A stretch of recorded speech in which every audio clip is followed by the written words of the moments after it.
नमस्कार, मैं हूं आपके साथ मोनिका गुप्ता और आप देख रहे हैं अपना उत्तर प्रदेश बुलेटिन की शुरुआत करेंगे इस वक्त की बड़ी खबर के साथ। लखनऊ से बड़ी खबर आ रही है। युवक ने अपनी ही गाड़ी में लगाई आग। विधानसभा के सामने लगाई स्कूटी में आग। मौके पर तैनात पुलिसकर्मियों ने आग बुझाई। कड़ी मशक्कत के बाद आग पर काबू पाया गया। युवक को हजरतगंज कोतवाली ले गई पुलिस। बड़ी खबर इस वक्त की आपके सामने। लखनऊ से बड़ी खबर, युवक ने अपनी ही गाड़ी में आग लगाई। आपको बता दें, विधानसभा के सामने लगाई स्कूटी में युवक ने आग। मौके पर तैनात पुलिसकर्मियों ने आग बुझाई। कड़ी मशक्कत के बाद आग पर काबू पाया गया। युवक को हजरतगंज। बड़ी खबर इस वक्त की आपके सामने, युवक ने अपनी ही गाड़ी में आग लगाई। विधानसभा के सामने स्कूटी में आग लगाई। मौके पर तैनात पुलिसकर्मियों ने आग बुझाई और कड़ी मशक्कत के बाद आग पर काबू पाया गया। वहीं युवक को हजरतगंज कोतवाली ले गई पुलिस। बड़ी खबर लखनऊ से। आखिर युवक ने अपनी गाड़ी में आग क्यों लगाई, ये बड़ा सवाल। लगातार पुलिस पूछताछ कर रही है। युवक को हजरतगंज कोतवाली ले गई पुलिस। बड़ी खबर लखनऊ से, युवक ने अपनी ही गाड़ी में लगाई आग। विधानसभा के सामने स्कूटी में आग लगाई। मौके पर तैनात पुलिसकर्मियों ने आग बुझाई। कड़ी मशक्कत के बाद आग पर काबू पाया गया।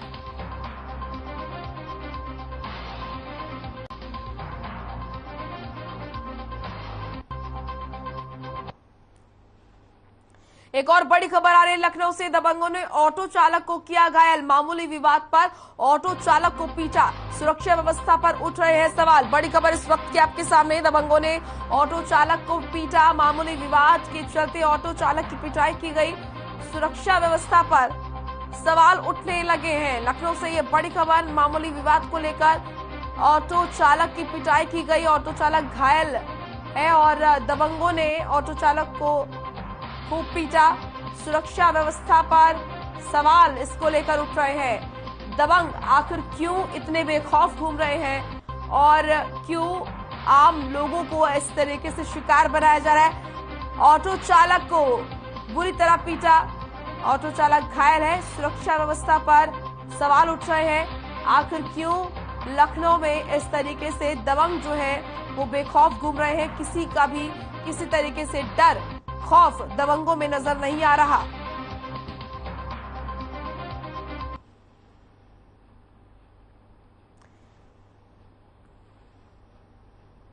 तो आपको बता दें कि ऑटो चालक को बुरी तरह से दबंगों ने पीटा। तस्वीरें आप देख रहे हैं। ऑटो चालक इस पिटाई में, मारपीट में घायल भी बताया जा रहा है। वहीं इस पूरे मामले को लेकर अब सुरक्षा व्यवस्था पर सवाल उठने लगे हैं। केंद्र की मोदी सरकार के 8 साल पूरे होने पर बीजेपी वर्षगांठ पखवाड़ा मना रही है, जिसे लेकर कन्नौज में सांसद सुब्रत पाठक और मंत्री असीम अरुण ने सरकार का रिपोर्ट कार्ड पेश किया। दोनों जनप्रतिनिधियों ने सोशल मीडिया पर पूछे गए जनता और मीडिया के सवालों के जवाब भी दिए। साथ ही अगले 2 साल का रोड मैप भी दिखाया। इस दौरान उन्होंने पिछले 8 साल में केंद्र सरकार के कराए गए विकास कार्यों का रिपोर्ट कार्ड भी पेश किया। रिपोर्ट कार्ड में कन्नौज संसदीय क्षेत्र सहित प्रदेश में किए गए विकास कार्यों का ब्यौरा दिया गया। पखवाड़ा कार्यक्रम में सांसद, मंत्री, विधायक और पार्टी पदाधिकारी व्यापक जनसंपर्क अभियान में हिस्सा लेंगे, जिसमें गरीबों के कल्याण और सुशासन की प्राथमिकताओं पर जोर दिया जाएगा।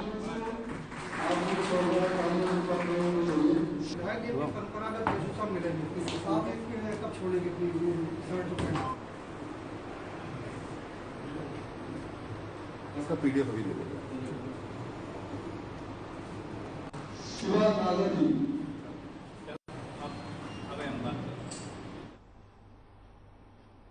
तो वहीं बॉलीवुड अभिनेता अक्षय कुमार और मानुषी छिल्लर की फिल्म सम्राट पृथ्वीराज की रिलीज से पहले मुख्यमंत्री योगी आदित्यनाथ और उनके मंत्रियों के लिए लखनऊ के लोक भवन में फिल्म की स्पेशल स्क्रीनिंग रखी गई। फिल्म देखने के बाद सीएम योगी ने इसे यूपी में टैक्स फ्री करने का ऐलान किया। उन्होंने कहा कि फिल्म बहुत अच्छी बनी है, लोग पूरे परिवार के साथ इस फिल्म को देख सकते हैं। इतिहास के लिहाज से ये फिल्म अत्यंत महत्वपूर्ण है। सीएम योगी आदित्यनाथ ने डिप्टी सीएम केशव प्रसाद मौर्य, योगी सरकार के कई मंत्री, विधायक और अधिकारियों ने ये फिल्म एक साथ देखी। फिल्म सम्राट पृथ्वीराज शुक्रवार को सिनेमाघरों में रिलीज होने वाली है।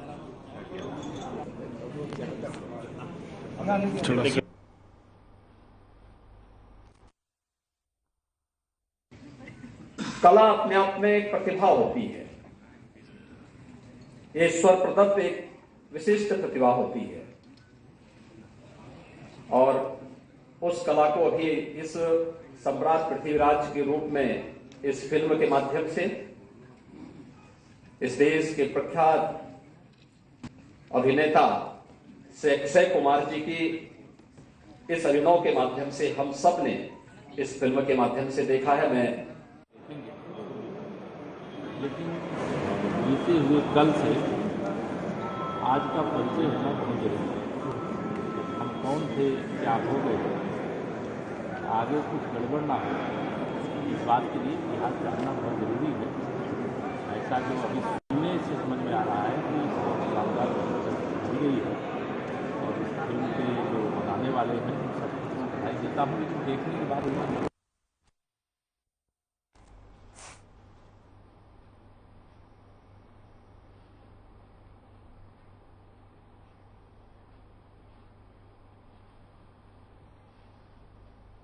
उत्तर प्रदेश की डिप्टी सीएम ब्रजेश पाठक ने कानपुर का दौरा किया और एक जरूरी मीटिंग में शामिल होने के बाद डिप्टी सीएम सीधे जिला अस्पताल पहुंचे, जहां पर उन्होंने मरीजों से स्वास्थ्य सुविधाओं को लेकर जानकारी ली।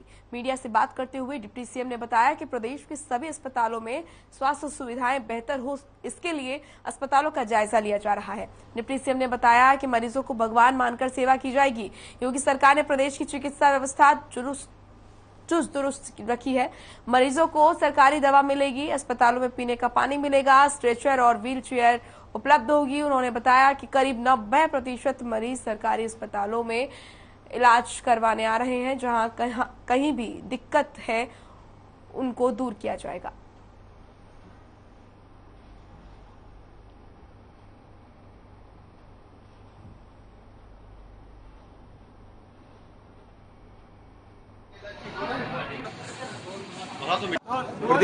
प्रदेश के सभी अस्पतालों में चिकित्सा व्यवस्था सुचारू रूप से चले, सभी मरीजों को दवाइयां मिलें, हमारे सभी चिकित्सक भाई उनका इलाज करें। अस्पताल परिसर में मरीज को भगवान मान करके हम सेवा करेंगे। माननीय योगी जी ने हमारी पूरे प्रदेश की जो सरकारी चिकित्सा व्यवस्था है चुस्त दुरुस्त रखी है। सबको सरकारी दवाइयां मिलेंगी, परिसर में पीने का पानी उपलब्ध हो, स्ट्रेचर व्हीलचेयर उपलब्ध हो, चिकित्सक हमारे सभी समय से बैठे। तो डिप्टी सीएम ब्रजेश पाठक जिला अस्पताल पहुंचे, उन्होंने अस्पताल का जायजा लिया और उन्होंने कहा कि अस्पतालों का निरीक्षण इसलिए किया जा रहा है ताकि स्वास्थ्य व्यवस्था को ठीक किया जाए और प्रदेश की जनता को अच्छे से अच्छा इलाज मिले, हर सुविधा प्रदेश की जनता तक पहुंचे, मरीज को भगवान की तरह इलाज दिया जाएगा और हर सुविधा उसको दी जाएगी, भगवान मानकर उसका इलाज किया जाएगा। डिप्टी सीएम ब्रजेश पाठक ने कहा कि प्रदेश की योगी सरकार लगातार ये प्रयास कर रही है कि आम जनता तक हर सुविधा पहुंचे। अस्पताल का निरीक्षण करते हुए, जायजा लेते हुए डिप्टी सीएम ब्रजेश पाठक और उन्होंने जानकारी ली किस तरीके से क्या कुछ सुविधाएं मरीजों को दी जा रही है। डॉक्टर से बात की, अधिकारियों से बात की, कर्मचारियों से बात की, साथ ही अस्पताल में मौजूद मरीजों से भी बातचीत की और प्रयास किया जानने का कि किस तरीके से कहां क्या कुछ कमी है।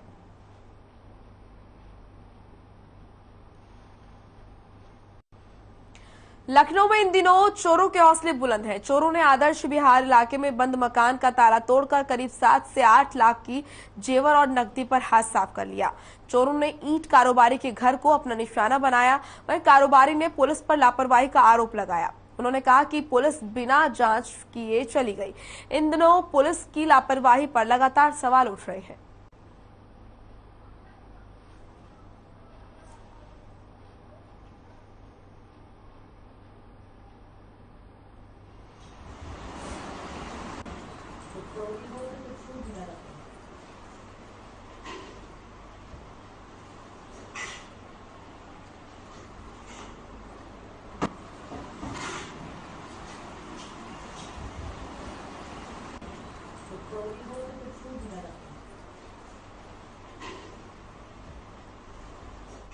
इटावा में सर्विलांस और एसओजी टीम ने अथक परिश्रम से खोए हुए कई कंपनियों के 50 मोबाइल फोन बरामद किया।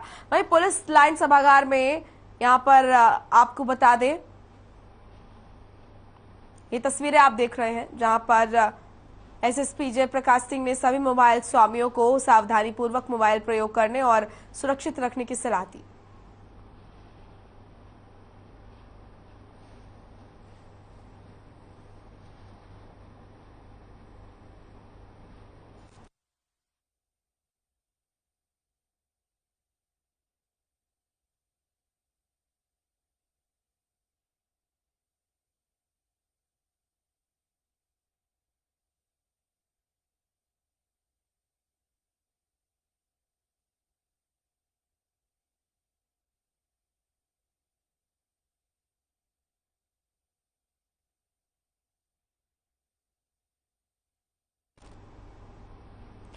हमीरपुर पुलिस ने एक ऐसे शातिर चोर को गिरफ्तार किया जो रोडवेज बस स्टैंड से एक महिला का बैग काटकर सोने का लॉकेट ले उड़ा था।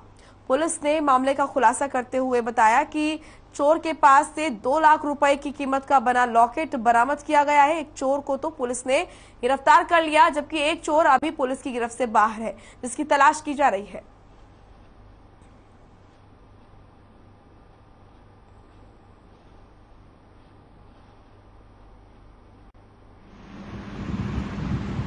इसी कोशिश में हमारे यहाँ जो पुलिस टीम है उसको सादे वस्त्रों में भी लगाया गया और उसके कारण सफलता आज राठ पुलिस को मिली हुई है, जिसमें एक दिलशाद पुत्र मुबारक जो फरसौलियाने का रहने वाला है वो बरामद हुआ। उसने एक स्त्री के बैग से कटन करके और उससे गहने जेवरात निकाले हुए थे, जिसके पास से एक लॉकेट जो लगभग 2 लाख रुपए की कीमत की है और उसको बरामद किया गया है। इसके साथ इसका जो एक साथी है जो इसके द्वारा बताया गया रॉक्स उर्फ इशू, वो फरार है और शीघ्र ही उसकी भी गिरफ्तारी करके हम लोग अग्रेतर विधिक कार्रवाई अमल लाएंगे। वहीं लखनऊ में केजीएमयू, एसजीपीजीआई और दूसरे सरकारी अस्पतालों और विभागों में नौकरी दिलाने के नाम पर ठगी करने वाले 3 जालसाजों को पुलिस ने गिरफ्तार किया है। यूपी एसटीएफ ने जालसाजों को लखनऊ के विभूति खंड इलाके से गिरफ्तार किया। तीनों आरोपी खुद को मंत्रियों और अफसरों का करीबी बताकर लोगों से नौकरी दिलाने के नाम पर ठगी कर रहे थे। नौकरी दिलाने के नाम पर आरोपी लोगों से 8-10 लाख रुपए तक वसूल रहे थे। एसटीएफ को इनके मोबाइल से नौकरी दिलाने संबंधी चैट भी मिली है। आरोपियों में बलिया का रामविलास जी उर्फ गुड्डू सिंह, जौनपुर का शैलेश यादव और बस्ती का आदित्य श्रीवास्तव उर्फ दीपू शामिल है। तो नौकरी के नाम पर लोगों से ठगी किया करते थे। पुलिस ने खुलासा किया और इनकी गिरफ्तारी हुई। लगातार पुलिस को इनकी शिकायत मिल रही थी और आखिरकार ये तीनों पुलिस के हत्थे चढ़ गए। मंत्रियों और पुलिस अधिकारियों का करीबी खुद को बताया करते थे और नौकरी दिलवाने का झांसा लोगों को दिया करते थे, ठगी किया करते थे लोगों के साथ।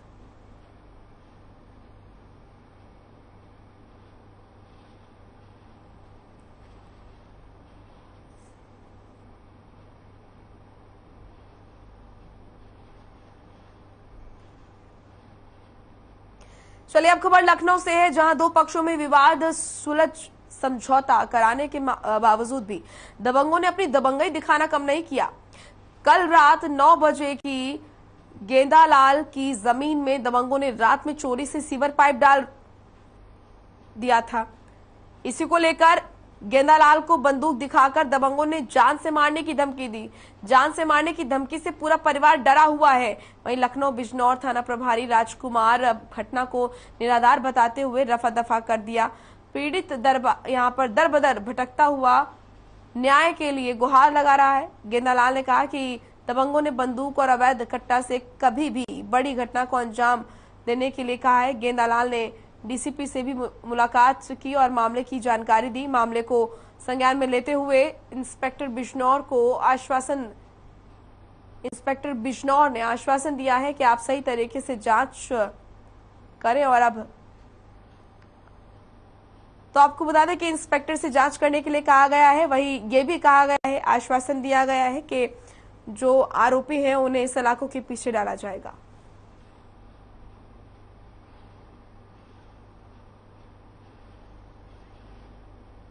किया उसके बाद कहे गाली गलौज करने के लगे। जब नीचे उतर के गए तो ये लोग बंदूक पापा के सीने पे तान दी और 315 का कट्टा लगा दिया मेरे सर पे।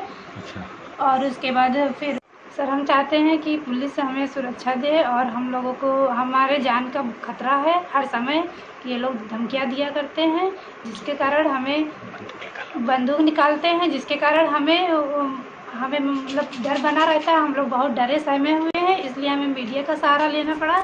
और इंस्पेक्टर साहब उल्टा हम ही को कह के जाते हैं, हमारी कोई बात नहीं सुनते हैं। मामला ये है कि पड़ोसी लोग ज़बरदस्ती हमारी ज़मीन पर हावी हो रहे हैं, पाइपलाइन डाल रहे हैं और दरवाजा मोहरा फोड़ दिया। कब डाल रहे थे पाइपलाइन? आज कल जो है रात में वही करीब 9 बजे लगा। अच्छा, फिर क्या हुआ उसके आगे? उसके बाद ये नीचे हमको उतारा और हमारे सीने में बंदूक लगा दिया और कहा कि अगर तुम किसी से बताओगे तुमको जान से मार दूंगा।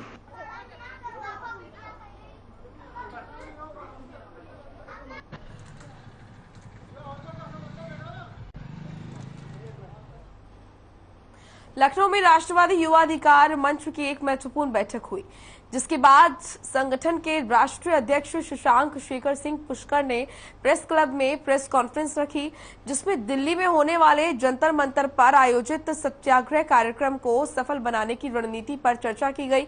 संगठन के अध्यक्ष ने बताया कि छात्रों, नौजवानों, बेरोजगारों के साथ हुए भेदभाव, उत्पीड़न, अन्याय के खिलाफ उनके बुनियादी सवालों के समाधान के लिए युवा सत्याग्रह के जरिए अपने मांग पत्र को प्रधानमंत्री और राष्ट्रपति तक पहुंचाएंगे।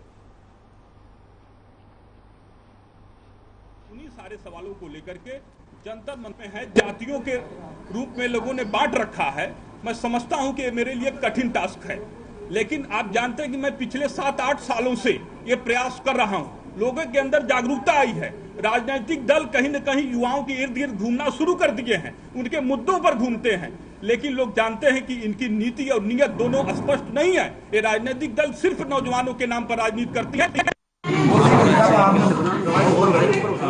उसका फल क्या है? संविधान को अत्याचार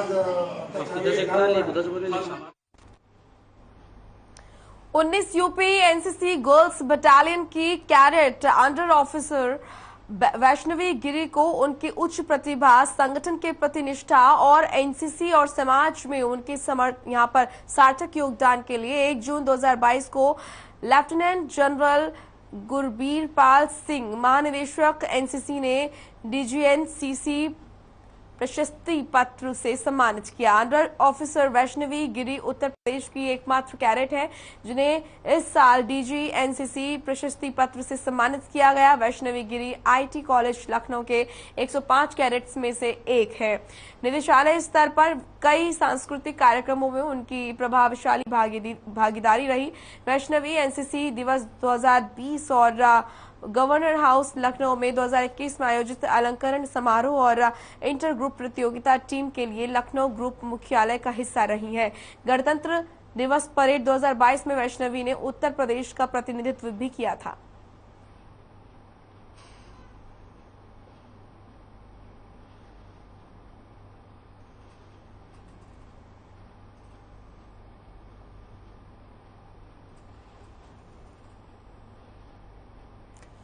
लखनऊ के इंदिरा गांधी प्रतिष्ठान में शुक्रवार को होने वाली ग्राउंड ब्रेकिंग सेरेमनी को लेकर राजधानी लखनऊ को दुल्हन की तरह सजाया गया। इंदिरा गांधी प्रतिष्ठान से लेकर लखनऊ एयरपोर्ट तक सुरक्षा व्यवस्था को ध्यान में रखते हुए चप्पे चप्पे पर सुरक्षा के कड़े इंतजाम किए गए। चौधरी चरण सिंह एयरपोर्ट से लेकर कार्यक्रम स्थल तक को सुरक्षा के घेरे में तब्दील कर दिया गया। शुक्रवार होने वाली ग्राउंड ब्रेकिंग सेरेमनी शामिल होने के लिए उद्योगपतियों का आना शुरू हो गया है। वहीं इस कार्यक्रम में पीएम मोदी पहुंचेंगे।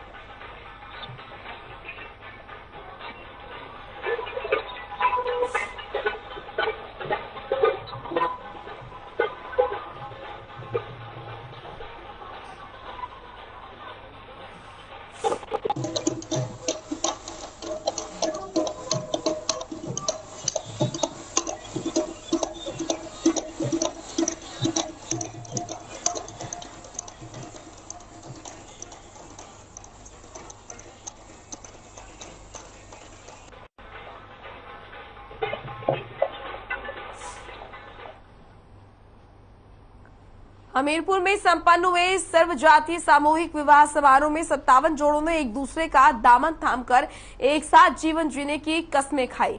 जिले के जरिया थाना क्षेत्र के गांव पवई में आज आयोजित सर्व जातीय सामूहिक विवाह समारोह में 57 जोड़े एक दूसरे के बंधन सूत्र में बंधे। सुबह आपको बता दें कि और शाम पाली में 32 शादियों का आयोजन रखा गया। इस दौरान जय सामाजिक जन कल्याण सवाई बारातियों के लिए खाने पीने और दान दहेज का पूरा प्रबंध किया। सुबह की पाली में भी कुछ जोड़ों की शादी हुई तो शाम पाली में भी कुछ जोड़ों की शादी हुई।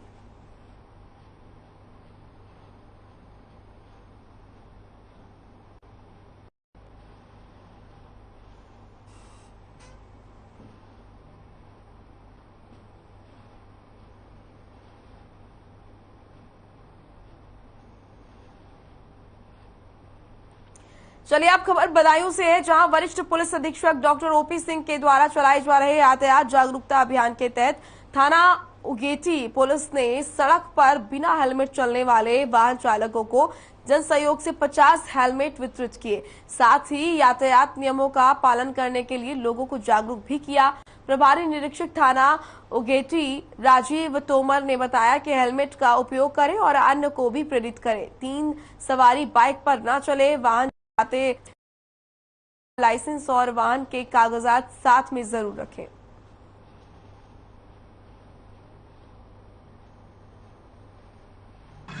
देखिए, शासन के निर्देशों के अनुसार ये सड़क सुरक्षा के तहत एक अभियान है जिसमें वरिष्ठ पुलिस अधीक्षक महोदय द्वारा सभी थाना प्रभारियों को निर्देशित किया गया है कि इसमें ज़्यादा से ज़्यादा संख्या में लोगों को जागरूक किया जाए, जिसमें उनको हेलमेट लगाना ताकि उनकी जीवन की सुरक्षा हो सके। इसी क्रम में हमारे इंस्पेक्टर उदयती द्वारा एक अनोखी पहल की गई, जिसमें जन सहयोग से पर कई लोगों को हेलमेट वितरित की जिनके पास हेलमेट नहीं थे अथवा वो हेलमेट नहीं लगाए हुए थे।